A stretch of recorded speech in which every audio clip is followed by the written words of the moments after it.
Ang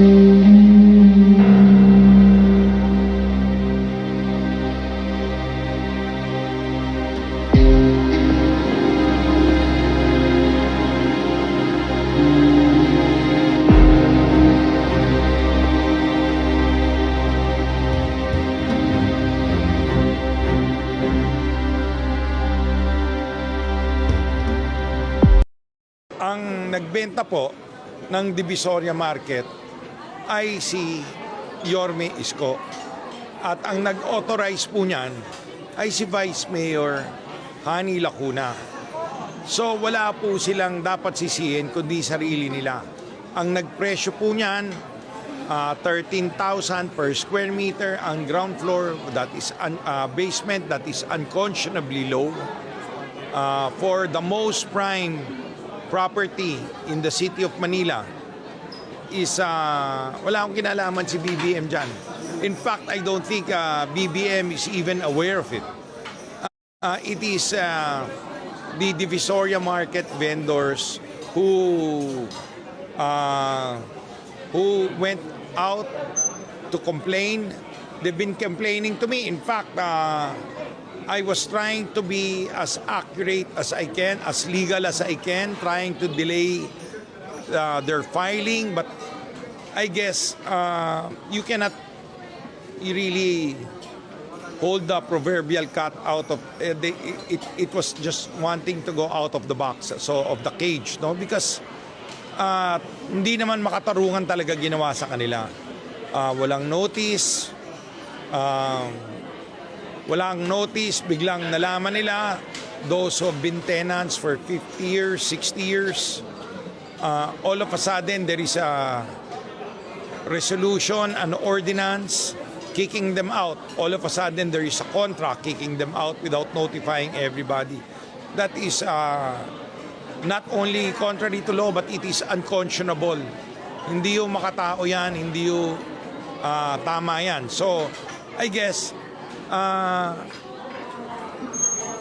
they have a right to redress of their grievance. So, umalma lang po sila at ako naman po, maliwanag sa akin na napakamali ng kasalukuyang administrasyon. I am just supporting what I believe is correct, moral, and rightful. So, sila naman, ewan ko, bakit pati tatay ko dinadamay nila when that was 30 years ago. When the vice mayor of my father at that time was Danny Lacuna, sana tirahin nila si Danny Lacuna kung may mali. O yung bakit yung mga kalaban ng tatay ko for 30 years, wala naman tumira sa amin. In fact, when it was renewed 2013, 25 years after, it was Isko Moreno who was the vice mayor. So, I think he's already clutching on straws. So, wala na. Talagang ganon. Mga palubog na talaga. Yung mga patalo na kahit ano, ginagawa na. Nagpapanik na po. So, and the bad thing about falsity is it does not only contradict the truth, but it also defies itself. So, hindi na nagtutugma-tugma mga palusot nila. So, nakakaawa naman po, pati patay, dinadamay nila, pati yung mga walang kinalaman. Maliwanag sila nagbenta. Walang kinalaman si BBM. Walang kinalaman yung mga patay at yung mga politiko. Sila ang maliwanag na nagbenta. Sagutin nila bakit nila binenta sa murang halaga. At sa maling pamamaraan. Huwag nila sabihin dahil COVID, dahil they are covered by law, ay makakalusot sila sa pinaggagawa nila. Mananagot po sila. Unang-una muna ngayon sa taong bayan. Alam nyo naman, cases take a while, but they will eventually pay for this. Sabi ni Chairman Ernest Ramel, natural, it's a normal naman daw at hindi naman daw yun unique ang pagbebenta ng Manila LGU ng property dahil gumagawa po daw niyan lahat halos karamihan ng mga LGU sa Hindi po ginawa ng tatay ko yan. Hindi po ginawa ng ibang mayor yan. At hindi po kailangan gawin yan. Hirap sa kanila, puro yabang sila. Sasabihin nila, wag lang magutom ang Manileño, ay kahit clock na City Hall, kahit City Hall, bebenta nila. Ang akin naman po, para walang mabenta, parang hindi nakabaon, binaon nila sa utang ang siyudad ng Maynila. Binenta nila halos lahat ng property. Hindi o kailangan yan. Ang kailangan lang ang kailangan lang natin dito para hindi mabaon sa utang, para hindi magbenta. Kahit City Hall, hindi kailangan benta. Ang kailangan lang malinis at makataong pamamahala. Tanggalin natin ang corrupt sa City Hall. Yan lang ang kailangan. Hindi natin kailangan magbenta ng kahit anumang pag-aari. Nung umupo ang aking ama, nakabaong kami sa utang. Nung lumabas kami, we had so much surplus cash. And in money terms today, that is so much.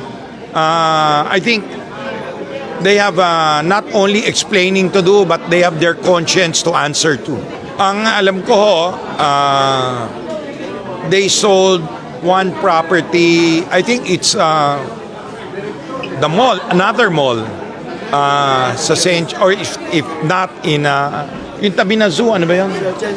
Century, may mall doon.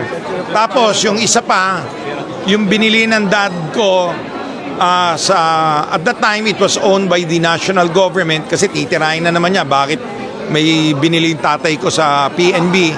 But that was owned by the national. Alam ko na gagawin nila mga talagang magaling mambaliktad tong mga to So yung eskolta po, binenta nila.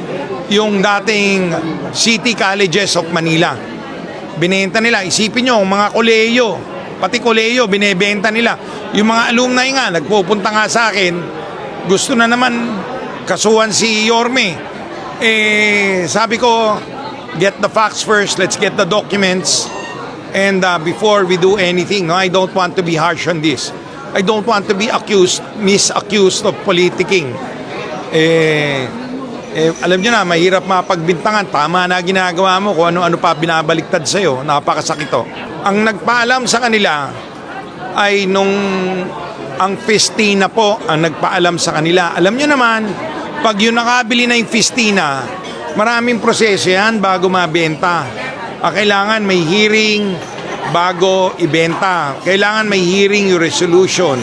Kailangan konsultahin ang mga bibili. Tsaka alam nyo the Divisoria public market is imbued with public interest. It is to the general public's interest that we have low rates in the markets, so mura ang bilihin natin. Alam nyo naman kayo mismo, ako nagpupunta mismo ako sa Divisoria para mamili kasi dyan ang pinakamura. Dinadayo yan, hindi lang ng Metro Manila, kundi buong Pilipinas. Kung mamahala natin yan, 50 stories daw papatayo nila. Very clear, any realtor worth his 5 cents worth will tell you that if you can build 50 stories, that is worth 800 to 1,000 to 1 million per square meter. Sila nagsabi, they will build 50 stories.